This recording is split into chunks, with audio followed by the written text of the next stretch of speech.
Hello and welcome to Inside Line. I'm Stephen Otley and I'm joined this week by Sam Hall. Well, it's been a busy week for the Australian car industry, with the latest sales figures released, the government announcing hundreds of millions of dollars worth of support, and the demise of a brand.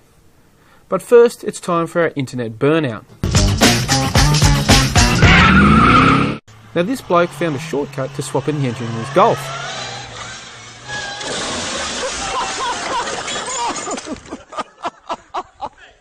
Now, somehow I don't think this one's in the manual, is it, Sam? No, definitely not. But it's probably one instance where I'd be happy to pay an hourly rate, because they're pretty quick.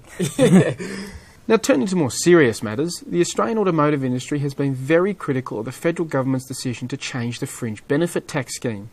Now, after nearly 3 weeks of criticism, the government has caved in and announced a $200 million funding package, but they haven't said what it will be spent on. Now, this hasn't gone down well with the industry, has it, Sam? Not at all. I mean, the industry wants clarity on what the money's going to be spent on first, but there's definitely been some criticism there, because a lot of the industry is actually saying, well, hang on, this is just going to benefit the car manufacturers. It's not going to it's not going to stop the dwindling sales in dealerships, and it's not going to reverse these changes. And they've basically come out and called for the FBT changes to be reversed, saying that that's probably going to be a more effective measure than just throwing another $200 million at the industry.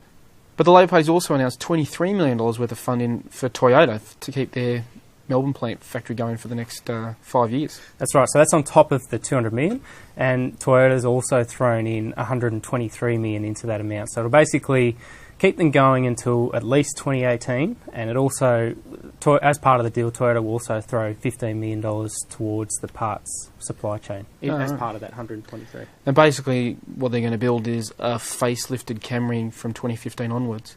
But I guess the thing is, the car industry is not guaranteed of seeing at the end of the decade still. No, not at all. I mean, Holden still hasn't indicated the direction it hopes to go in, and it's basically said it's going to hold off on an announcement until after September 7. So, and that could also have an impact if they decide to leave the market. Well, that might impact on Toyota's existence as well. Yeah. Well, it's challenging times. Now, the latest sales figures were released, and although sales were up, despite the FBT changes, it wasn't good news for some. After another month of disappointing sales, the Opel brand has announced it will quit the Australian market after just a year on sale.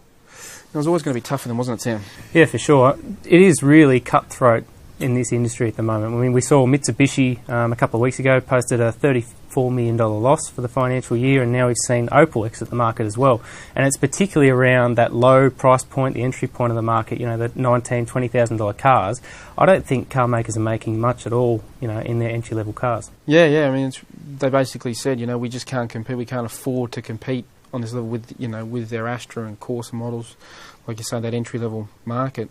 But I mean, it was always a tough sell, wasn't it? Just trying to pitch Opel as a semi-premium brand against the likes of Volkswagen, when really in Europe it's just a mainstream player. It's just sort of a different version of Holden. Yeah, when you've got 60 odd car manufacturers in one market, and you can only sell so many a year. We saw just over 1 million cars sold last year. For 60 manufacturers to come in and compete, make enough money, it's a big ask. Yeah, we'll be interested to see if any follow. Now, Ford was another brand that had a rough month, with Falcon sales hitting an all-time low.